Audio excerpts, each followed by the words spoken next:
গল্পের প্রথমে আমরা দেখতে পারি মাসায়ার বয়স মাত্র 2 বছর। তার বাবা কাজ থেকে ফিরেছে।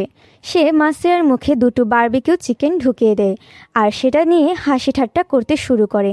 মাসায়ার এমন অদ্ভুত ভঙ্গিতে খাবারের দৃশ্যটা ক্যামেরাবন্দি করার চেষ্টা করে।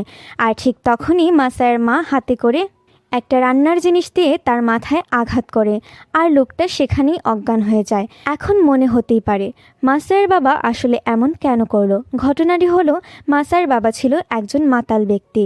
সে প্রতিদিন রাতে মাতাল হয়ে বাড়িতে ফিরত। এরপর সে মাসায়ের মায়ের উপর নির্মম অত্যাচার চালাতো। কখনো কখনো মাসায়ের সাথে এরকম মজা করত। এ ব্যাপার তার মার কাছে একদম পছন্দ ছিল না। মূলত তার কাছে স্ত্রী আর সন্তানের কোনো দামই ছিল না। সে স্ত্রীকে একটা ব্যবহারের বস্তু এবং নিজের ছেলেকে একটা খেলনার বস্তু হিসেবে মনে করত। এভাবে দিনের পর দিন চলছিল। মাসায়া আর তার মায়ের জীবন একেবারে অসহ্য হয়ে ওঠে। একদিকে সংসারে অভাবের তাড়না আর অন্যদিকে তার বাবা হাজবেন্ডের এমন আচরণ। মাসায়ার মা কিছুতেই মেনে নিতে পারছিল না। এই ঘটনার পর মাসায়ার মা মাসায়ার বাবাকে তালাক দিয়ে দেয় এবং সিদ্ধান্ত নেয় সে তার মাসায়াকে নিয়ে তার বাবার বাড়ি চলে যাবে। পরের দিন সকালবেলা মাসায়ার হাত ধরে তার বাবার বাড়ির দিকে রওনা হয়। তার বাবার বাড়ি এলাকার ছিল সম্পূর্ণ পাহাড়ি এলাকায়। সেখানে মানুষজন খুব কষ্ট করে জীবনযাপন করত। মাসায়া যখন তার নানার বাড়িতে পৌঁছায়, দেখতে পায় তার নানি কিছু ভারী জিনিস ঠেলে উপরের দিকে তুলছে। মাসায়ার নানি তাদের দেখে প্রথমে কিছুটা বিরক্ত হয়। সে জানতো তার মেয়ের দাম্পত্য জীবন একদম সুখে যাচ্ছে না। তার মেয়ের জামাই একদম ভালো না। এরপর সে তার মেয়ে ও মেয়ের বাচ্চাকে কিছুই বলে না। সে খুব ভালো করে জানতো 2 দিন আগে আর পরে তার মেয়ের তালাক হয়ে যাবে, আর তাই সে তার মেয়ের পেছনে আর সময় নষ্ট করে না। তখন আমরা জানতে পারি মাসায়ার নানুর খুব ছোটবেলাতেই স্বামীর সাথে সম্পর্ক ছিন্ন হয়ে গিয়েছিল। তারপর মাসায়ার নানু একা হাতে 4 মেয়েকে বড় করেছে। বাকি 3 জন মেয়ে জীবনে কিছুই করতে পারেনি। কিন্তু মাসায়ার নানু সবসময় চাইতো মাসায়ার মা যেন এই গ্রাম থেকে বাইরে বের হয় আর নিজের জীবনের জন্য কিছু একটা জীবনের মোড় ঘুরিয়ে দেয়। দিন এভাবে কেটে যাচ্ছিল। মাসায়া যাই দেখত তাই দেখে খুব অবাক হতো, কারণ সে গ্রামে কোনোদিন আর আসেনি। এরপর একদিন বাসায় তার মা এবং তার অন্যান্য খালারা মিলে আড্ডা দিচ্ছিল। তারা একসাথে তাস খেলছিল। তখন মাসায়ার নানু তাদেরকে এভাবে দেখে প্রচণ্ড রাগ হয়। এরপর আমরা দেখতে পাই মাসায়ার মা একটা অদ্ভুত পোশাক পরেছে আর সেটা নিয়ে সবাইকে হারাচ্ছিল। ঠিক তখনই সেখানে মাসায়ার নানু চলে আসে এবং সেও এ দৃশ্য দেখে প্রচণ্ড হাসতে শুরু করে। হাসতে হাসতে তাদের একেবারে ভিড়মি খাওয়ার জোগাড় হয়। তখন সেখানে উপস্থিত সবাই খুব অবাক হয়ে যায়, কারণ তারা তাদের মাকে এভাবে অনেকগুলো বছর হাসতে দেখেনি। মাসায়ের কাছে এটা খুব সুন্দর একটা দৃশ্য ছিল। এরপর কিছুদিন কেটে যায়। মাসায়া আস্তে আস্তে বড় হতে শুরু করে। মূলত তাদের এই গ্রামটা ছিল একটা কয়লার খনি। এখান থেকে কয়লা উত্তোলন করা হতো। স্কুল শেষ করার পর এসব তারা বেড়াতো, আর যখন সে কোনো লম্বা ছুটি পেত সে চলে আসতো তার বাবার কাছে। তার বাবা তার জন্য একটা ছোট্ট জাহাজ তৈরি করে দিয়েছিল। জাহাজটা তৈরি করার শেষ হয়ে গেছে। যখন রং করা বাকি তখন তার বাবা কাজটা অসম্পূর্ণ রেখে দেয়। সেদিন মাসায়া বুঝতে পারে তার বাবা জীবনে কোনো কাজ কখনো সম্পন্ন করতে পারবে না। তিনি সম্পূর্ণভাবে একজন অন্যরকম মানুষ। মাসায়ার মা তার একটা আন্টি রেস্টুরেন্টে কাজ করত। সেখান থেকে যা আয় হতো তা দিয়েই তারা দুজন কোনো রকম বেঁচে ছিল। যেহেতু মাসায়ার মা ডিভোর্সি ছিল আর তিনি দেখতেও বেশ সুন্দর ছিলেন, আর তাই তো তাকে অনেকে নক করতে শুরু করে। একদিন মাসায়ার মা খুব সুন্দর করে সাজগোজ করছিল। মাসায়া তাকে জিজ্ঞেস করে, তুমি কোথায় যাচ্ছ? মাসায়ার মা বলে যে আমি আমার একটা বন্ধুর সাথে দেখা করতে যাচ্ছি। তখন মাসায়া তাকে বলে, আমিও আমার বন্ধুর সাথে দেখা করতে যাচ্ছি। মূলত মাসায়ার মাকে একজন ডেটে নিয়ে যেতে চেয়েছিল। তারা দুজন যখন রেস্টুরেন্টে বসে গল্প করছিল তখন তাদের দুজনের মধ্যে মাসায়া বাধা হয়ে দাঁড়ায়। আর তাই তখন সেই লোকটি মাসায়াকে বলে, তুমি এখানে গেমস খেলতে থাকো, আমি তোমার মায়ের সাথে একান্ত কথা বলবো। লোকটির কথা মতো মাসায়া খেলছিল, আর তখন সেই লোকটি আর তার মা আলাদা একটা জায়গায় গল্প করতে শুরু করে। অনেকক্ষণ অতিবাহিত হয়ে যাওয়ার পরও মাসায়ার মা ফিরে আসছিল না। একটা সময় মাসায়া তার মাকে খুঁজতে শুরু করে। হোটেলের বিভিন্ন জায়গায় খুঁজতে খুঁজতে সে যখন ক্লান্ত হয়ে যায় তখন মাসায়া ধরে নেয় তার মা তাকে ছেড়ে চিরজীবনের জন্য চলে গেছে। সে আর কোনোদিনও তার মাকে ফিরে পাবে না। কিন্তু হঠাৎ করে একটু পর সে দেখতে পায় তার মা সে লোকটার সাথে বসে গল্প করছে। তখন মাসায়া মনে মনে খুব খুশি হয়। সে যেন অনেক কষ্টের পর তার মাকে ফিরে পেল। এরপর মাসায়া এবং তার মা বাড়িতে ফিরে আসে। সেদিন রাতের বেলা মাসায়াকে তার মা জিজ্ঞেস করে সে তার বাবাকে আসলে ভালোবাসে কিনা। মাসায়া উত্তর দেয়, হ্যাঁ, আমি আমার বাবাকে খুব ভালোবাসি। তারপর মাসায়াকে তার মা বলে, আমি সেটা জানি। এরপর মাসায়ার মা সিদ্ধান্ত নিয়ে বসে আর কোনোদিনও বিয়ে করবে না। সে দ্বিতীয় কাউকে নিজের স্বামী হিসেবে আর গ্রহণ করবে না। মাসায়ার মা ভালো করেই জানে, তো মাসায়া কোনোদিন তার দ্বিতীয় স্বামীকে নিজের বাবা হিসেবে মেনে নেবে না। ধীরে ধীরে মাসায়া বড় হতে শুরু করে। এইবার তার স্কুলে ভর্তি হওয়ার সময় হয়। মাসায়ার মা তাকে নিয়ে শহরের উদ্দেশ্যে রওনা দেয়। যখন তারা বাসে ওঠে, মাসায়া তার মা পেছন দিকে তাকিয়ে দেখে তার নানি তাদের দিকে তাকিয়ে আছে। তার নানি খুবই শান্ত স্বভাবের একজন মানুষ ছিল। জীবন নিয়ে তার কখনই কোনো কমপ্লেন ছিল না। তার মাকে দেখে খুব কষ্ট পায়। এই দৃশ্যটা সত্যি খুব ইমোশনাল ছিল। মাসায়া এবং তার মা শহরে চলে আসে। তাদের অর্থনৈতিক অবস্থা খুব খারাপ ছিল। বাধ্য হয়ে তাদের একটা ছোট্ট বাসা ভাড়া করতে হয়। মাসায়া জানতো এর চেয়ে ভালো বাসা নেওয়ার সামর্থ্য তার মায়ের নেই। মাসায়া একদিকে মনে মনে খুশি হয়, কেননা সে তার বাবার খুব কাছাকাছি এসে পৌঁছেছিল। এখানে একটু সমস্যা দেখা দেয়। যেহেতু মাসায়া একটা ব্রোকেন ফ্যামিলির ছেলে ছিল, সে স্বাভাবিক তার 5টা শিশুর মতো ছিল না। খুব অল্প কারণে সে ভয় পেয়ে যেত। তাছাড়া স্বাভাবিক আর 5টা বাচ্চার মতো তার মানসিক বিকাশও খুব ভালোভাবে হয়নি। শহরে আসার পর সে প্রতি সপ্তাহে তার বাবার সাথে দেখা করত। তখনও তার বাবার মধ্যে কোনো পরিবর্তন আসেনি। সে তখনও মাসায়ার সাথে মজা করত। মাসায়া একটা ছোট্ট খেলনা ভেবে ট্রিট করত। মাসায়া বুঝতে পেরেছিল তার বাবা একটা অসম্পূর্ণ মানুষ। তার বাবার আশেপাশে মহিলা মানুষের কোনো অভাব ছিল না। অত্যন্ত সুন্দরী এবং অ্যাট্রাকটিভ মহিলাদের সাথে তিনি সময় কাটাতেন। এদিকে তার মা খুবই সাদাসিধা একটা জীবন কাটাতেন। যেখানে তার বাবা জীবন নিয়ে ব্যতিব্যস্ত, সেখানে তার মা জীবন ছিল খুবই সহজ সরল। মাসায়াকে মানুষ করার জন্য তিনি কঠোর পরিশ্রম করে যাচ্ছিলেন। মাসায়ার তখন জীবনে প্রথমবারের মতো উপলব্ধি করে তার মাকে তাকে একটা সুন্দর জীবন দিতে হবে, যে জীবনে কোনো অভাব থাকবে না, কেননা তার মা তার জন্য খুব পরিশ্রম করছে। কিন্তু তখন মাসায়ার করার মতো কিছুই নেই, কেননা তখন মাসায়া খুবই ছোট। এভাবে দিন কেটে যায়। মাসায়া এক সময় পড়াশোনা শেষ করে তার গ্রামে আবার ফিরে আসে। এই গ্রামের পরিস্থিতি অনেকটাই খারাপ হয়ে গিয়েছিল। সেখানকার কয়লা খনিগুলো শেষ হয়ে গিয়েছিল। সাধারণ মানুষের পক্ষে জীবনযাপন করা খুবই কঠিন ছিল। কয়লার জন্য তারা বিভিন্ন ধরনের আন্দোলন গড়ে তোলে, কিন্তু এই আন্দোলনের দিকে সরকারের তেমন একটা মনোযোগ ছিল না। মাসায়া বুঝতে পারে এই গ্রামে আর কিছুই করার নেই। এবার তাকে ভালো একটা জীবনের জন্য শহরে যেতে হবে। কিন্তু মাসায়া সিদ্ধান্ত নেয় এবার সে তার মায়ের সাথে নয়, বরং একাই যাবে। তার মাও তাকে শহরে পাঠানোর জন্য রাজি হয়ে যায়। তারা দুজন বাস স্টপে বাসের জন্য অপেক্ষা করছিল। তখন তার মা তাকে মজা করে বলে, সকালবেলা আমি তোমাকে ডেকে না দিলে তুমি ঘুম থেকে উঠতে পারো না। আমাকে ছাড়া তুমি একা একা শহরে কী করে থাকবে? তখন মাসায়া অত্যন্ত আত্মবিশ্বাসের সাথে উত্তর দেয় যে আমি ঠিক ঘুম থেকে উঠতে পারবো আর নিজের দেখাশোনা ও নিজে করতে পারবো। এরপর মাসায়া বাসে ওঠে। একসময় বাস ছেড়ে দেয়। মাসায়া পেছন দিকে তাকানোর সাহস পায় না, কারণ সেখানে তার মা তাকে তাকিয়েছিল। ধীরে ধীরে বাস এগোতে শুরু করে। যতক্ষণ পর্যন্ত বাস দেখা যাচ্ছিল, মাসায়ার মা বাসের দিকেই তাকিয়ে থাকে। একসময় মাসায়ার মাঝ রাস্তায় চলে আসে। মাসায়া তার খাবারের বক্সটা ওপেন করে, সেখানে মাসায়ার মা তার জন্য বিভিন্ন সুস্বাদু খাবার দিয়ে দিয়েছিল। এগুলো দেখে মাসায়ার খুব কান্না পায়। সে তার মায়ের হাতে লেখা একটা চিঠিও পায়, যেখানে লেখা ছিল, তুমি এখন একা জীবনযাপন করতে যাচ্ছ, আর তাই তোমাকে নিজের যত্ন খুব ভালোভাবে নিতে হবে। তখন মাসায়া সিদ্ধান্ত নেয় তাকে খুব ভালোভাবে পড়াশোনা করতে হবে। তার মার সাথে সে অনেক বেশি ইমোশনালি অ্যাটাচড ছিল। এভাবেই তার হাই স্কুলের জীবন শুরু হয়। তার স্কুলের জীবন ছিল প্রায় 3 বছর, কিন্তু তার পড়াশোনা সেখানে সম্পূর্ণভাবে নষ্ট হয়ে যায়। মাসায়া প্রতিদিন ঘুম থেকে দেরি করে উঠত। সে ধূমপান করত, সে মদ খেত, এমনকি মেয়েদের সাথেও বাজেভাবে মিশত। 3 বছর পর মাসায়া বুঝতে পারে সে তার জীবনের মূল্যবান অনেক সময় নষ্ট করে ফেলেছে। কিন্তু মাসায়া খুবই ভালো স্টুডেন্ট ছিল। সে খুব ভালো আঁকত, আর তাই সে সৌভাগ্যবশত সে একটা ইউনিভার্সিটিতে চান্স পেয়ে যায়। মাসায়া তার নানির বাড়িতে ফিরে আসে। সেখানে এসে দেখতে পায় তার নানি খুবই নিম্নমানের খাবার খাচ্ছে। এবার মাসায়ার চিন্তায় পড়ে যায় আর ভাবতে থাকে সেও যদি এবার টোকিও শহরে ইউনিভার্সিটিতে পড়তে চলে যায়, তাহলে তার মায়ের কি হবে? তার মায়ের জীবন কি এতটাই কষ্টের হয়ে যাবে? সে তার বাবাকে জিজ্ঞেস করে, আমার কি মাকে ছেড়ে যাওয়া উচিত হবে কিনা? তার বাবা তাকে ধমক দিয়ে বলে, তোমাকে অবশ্যই টোকিও শহরে শহরে যেতে হবে, সেখানকার জীবনযাপন অনেক উন্নত, সেই শহরের সাথে তোমাকে ধীরে ধীরে মানিয়ে নিতে হবে। মাসায়া টোকিও শহরে যাওয়ার জন্য রাজি হয়ে যায়। এবার মাসায়া তার বাড়িতে ফিরে আসে।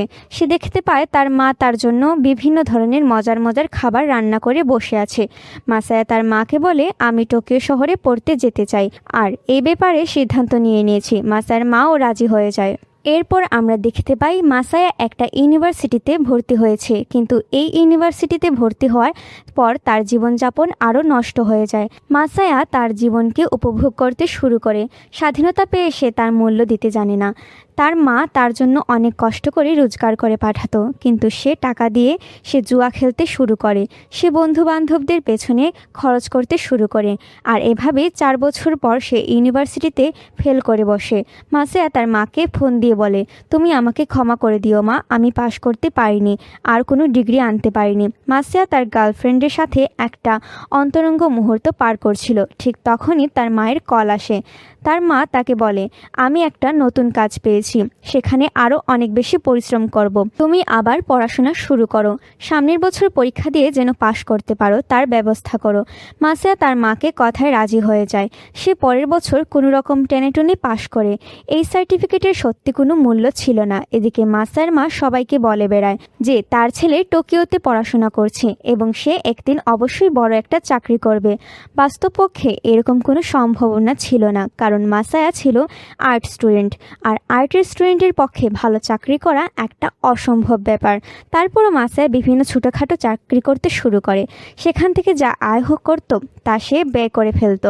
সে তার বন্ধু বান্ধবদের সাথে অনেক আজে বাজে টাকা নষ্ট করত। এভাবেই তার ধার দেনার পরিমাণ দিন দিন বাড়তে শুরু করে। একসময় তার বাড়িওয়ালা তার কাছে অনেকগুলো টাকা পেত। বাড়িওয়ালা যখন ঘরে এসে দরজা ধাক্কা দিত, তখন মাসায়া ঘরের মধ্যে লুকিয়ে থাকতো।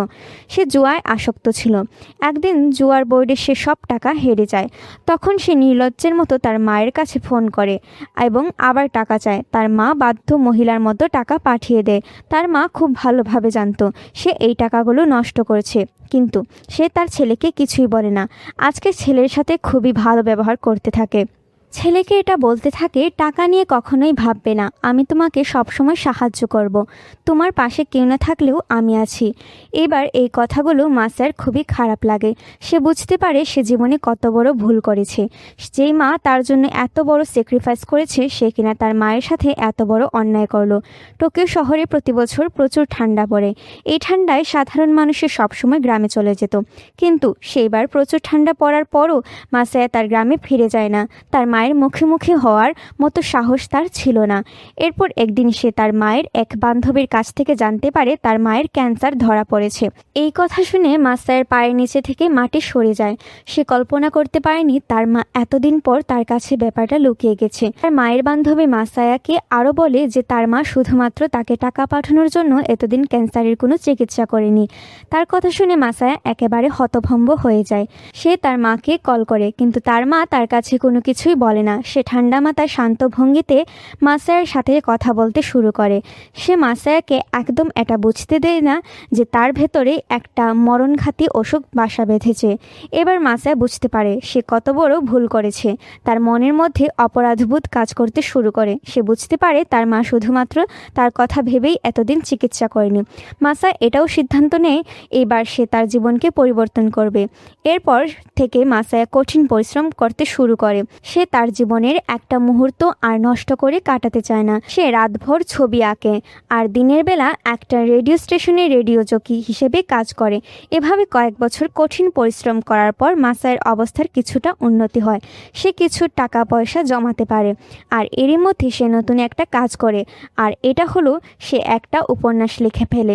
যদিও তার উপন্যাসটা খুবই একটা বিক্রি হয় না, কিন্তু তার মা যখন এই উপন্যাসটা পায় সে একেবারে আনন্দে কেঁদে ফেলে। এই উপন্যাসটা ছিল তার কাছে একটা গুরুত্বপূর্ণ জিনিস। সে এটাকে গুপ্তধনের মতো আগলে রাখে। এর কিছুদিন পর মাসায়া তার মাকে ফোন করে বলে যে এবার সে যেন টোকিও শহরে চলে আসে। সে তার থাকা খাওয়ার ব্যবস্থা করছে। মাসায়া ভেবেছিল এই কথা শোনার পর তার মা অনেক খুশি হবে, কিন্তু ব্যাপারটা উল্টো ঘটে। এই কথা শোনার পর মাসায়ার মা আরো বেশি ভয় পেয়ে যায়। সে ভাবতেও পারেনি তার জীবনে এমন একটা দিন আসবে। নিজের কানকেও বিশ্বাস করতে পারছে না। তার ছোট মাসায়া এখন তাকে টোকিও শহরে নিয়ে নিয়ে যাবে, সেখানে তারা একসাথে থাকবে। আসলে পৃথিবীর প্রতিটা বাবা মা এইরকমই হয়, তারা তাদের সারাটা জীবন সন্তানের জন্য স্যাক্রিফাইস করে, কিন্তু তারা সন্তানের কাছ থেকে আসলে কিছুই প্রত্যাশা করে না। এরপর একদিন মাসায়ার মা সত্যি সত্যিই টোকিও শহরের দিকে রওনা হয়। মাসায়া তার মার জন্য অনেক বড় একটা বাসা ভাড়া করে। এত বড় বাসা মাসায়ার মা জীবনে কখনো দেখেনি। সে খুব অবাক হয়ে যায়, আর সে তার সন্তানকে জিজ্ঞেস করে সে কি সত্যি সত্যি এখানে থাকতে পারবে কিনা। মাসায়া তার মায়ের কথায় খুব খুশি হয়। এখন থেকে তুমি এখানেই থাকবে, আমি তোমাকে কোথাও যেতে দেব না, আর তুমি কখনো মরবেও না। আসলে মাসায়ার মা সত্যি সত্যি খুব ভাগ্যবতী ছিল। জীবনের শেষ পর্যায়ে সে তার একমাত্র সন্তানের সাথে থাকার সৌভাগ্য অর্জন করছিল। মাসায়াও ভাগ্যবান ছিল। 10টা বছর ধরে সে তার পরিবারের বাইরে ছিল। সে নিজে একা একা খুব কষ্ট করেছে। এখন তার মা তার সাথে আছে, আর এটাই তার জীবনের চরম শান্তি। মাসায়ার মা আসার পর তার বন্ধু বান্ধবরা নিয়মিত তাদের বাসায় যাতায়াত করতে শুরু করে, কেননা মাসায়ার মা খুব ভালো রান্না করত। এত মজার খাবার সাধারণত টোকিও শহরে অন্য কেউ রান্না করতে পারতো না। তাছাড়া মাসায়ার মা চমৎকার গল্প বলতে পারত। সে মজার মজার গল্প শুনিয়ে তার বন্ধুদের খুব আনন্দ দিত। ব্যস্ত শহর টোকিও এই নগর জীবনের পাশাপাশি এই মজার গল্পগুলো তার বন্ধুরা খুব পছন্দ করত। আর মাঝে মাঝে মাসায়ার মা তার কস্টিউমগুলো বের করে সাজগোজ করত। তার বন্ধু বান্ধবরাও এসব দেখে প্রচন্ড হাসাহাসি করত।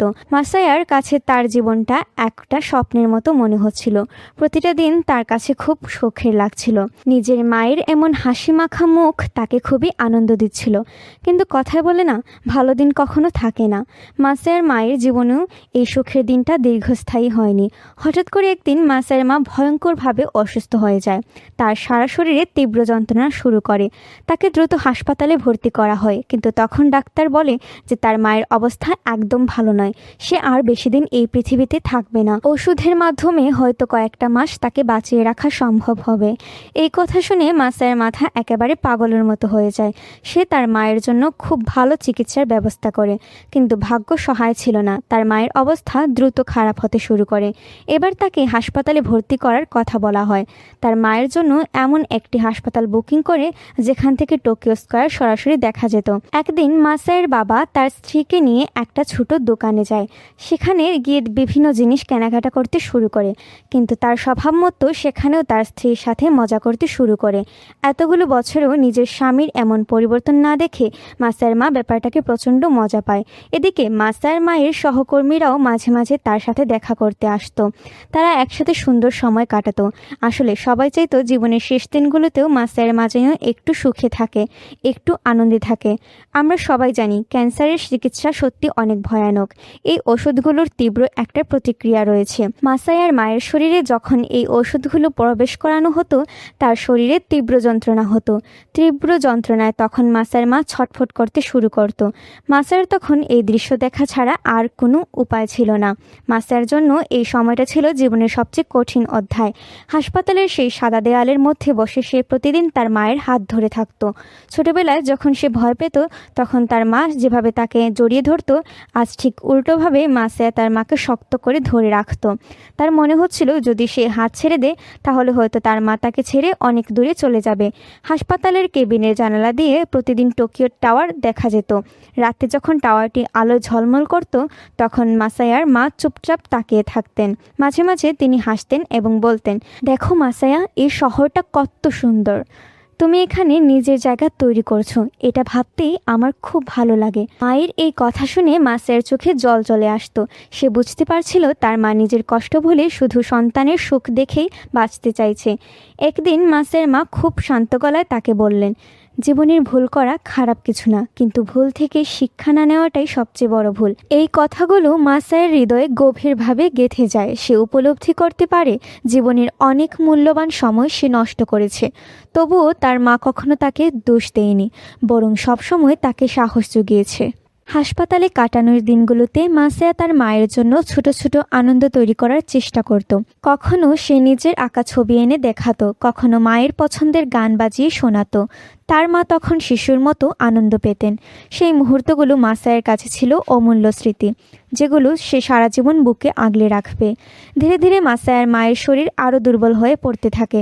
তবুও তিনি শেষ পর্যন্ত নিজের ছেলের সামনে হাসি মুখে থাকার চেষ্টা করতেন।